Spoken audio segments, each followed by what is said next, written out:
Vibes are high? Yeah, good energy around. Everyone's pretty excited about coming back to Belmore, so yeah, looking forward to it. What is it about this place, Sarah, that gets everyone excited?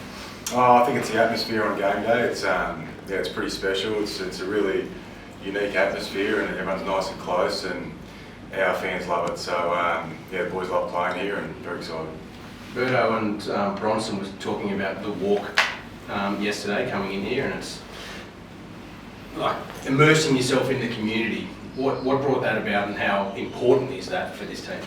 It sort of came about by necessity. We need to park at the Legion Club, so we walked out the first time and the boys loved it. But yeah, it's something pretty unique and special to our team and our club, and yeah, it's those sort of moments you cherish forever. But tomorrow's going to be a little bit different, where yeah, it's going to be a big crowd, and yeah, we're just going to embrace it.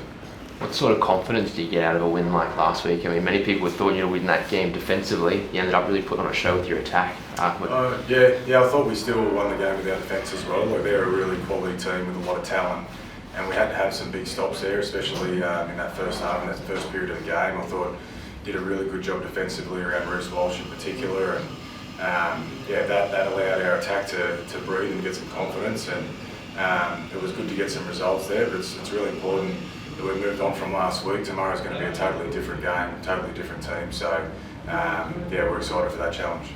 Tracy, probably not the guy you'd expect to be maybe an NRL fullback sometimes when you look at him, but he's come out and he's really become one of the form players. I mean, what have you made of him and the progress that he's made?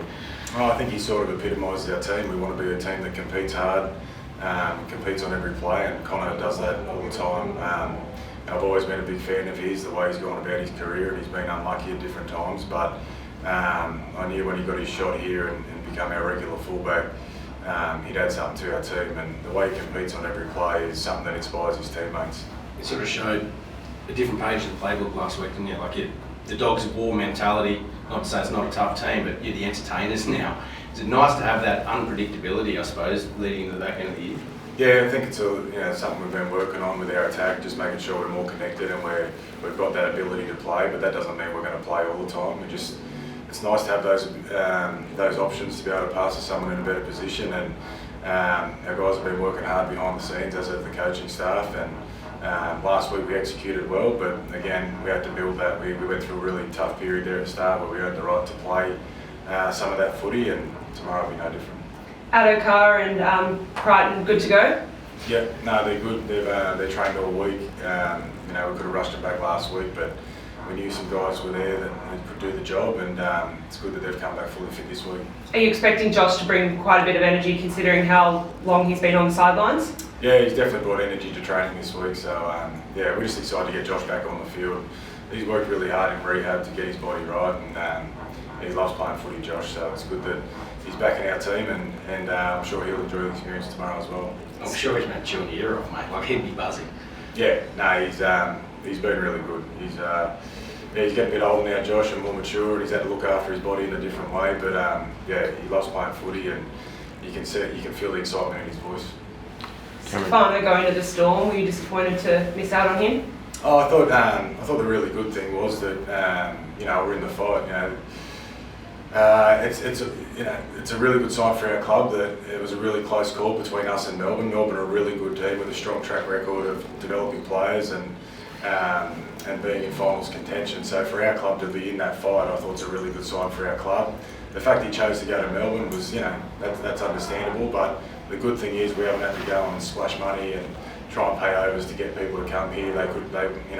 The fact that he was interested in coming here because of what he could see these guys doing on the field and the way our club's moving forward, that's a great sign. Would we have loved to have him? Yeah, but you know what? I'm really excited about the blokes we've got here, and the way some of our young guys in particular have developed over the last few weeks made me really excited. Is it back to the drawing board as far as like looking for a forward front row? That's what you'd be targeting heading into next season? Not really, actually. No, we saw Stefano as a good option, and we put about an offer that we thought was good value for money. But again, as I said, the way some of our young guys have been developing in the last 3 or 4 weeks in particular, I'm really happy with the direction we're going. So if someone else pops up, they do, but if not, we'll continue working hard here with who we've got. Take us through the Barcelona way, Ciraldo, and that article the Bulldogs done with you. reached far and wide to progress yourself as a coach and bring it into this coaching. How important is it to be a student of the game?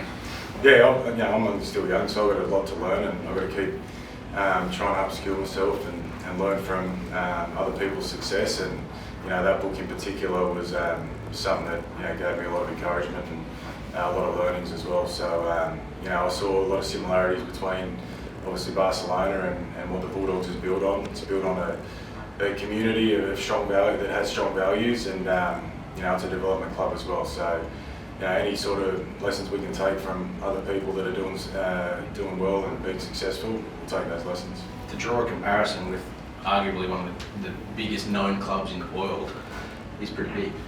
Yeah, and that's just my comparison. Like obviously, there's other clubs as well. We read a lot about the Richmond Tigers and their success, and the culture that Damien Hardwick brought there, and we're learning all the time, and we've been able to implement some of those things here. But at the end of the day, we're the Bulldogs. We understand what our club's built on and what our fan base wants to see, and we'll continue to strive for that. Bronson says he's saving a space for a Bulldogs premiership tattoo. Is that sort of the feeling amongst the entire group? He's run down a room. Yeah, I don't know, I'm not thinking that far ahead. The only thing I'm thinking about is the Raiders tomorrow, enjoying the atmosphere that a Belmore game brings, and enjoying training with the boys today. Do you try to keep a lid on sort of those expectations, or are you quite happy to have players speak openly about how special they think this group is? Yeah, it's awesome that they're talking about how special this group is. That's something we've worked really hard on, to get the right people in here and build the right environment for guys to turn up every day loving what they do. So I'm stoked that they're talking about that in a positive way and enjoying what they do, and I think everyone can see that in their footy. But what they're really good at is sticking to our process, and our process today is to train well, get ourselves right physically and mentally for tomorrow, and they'll continue to do that.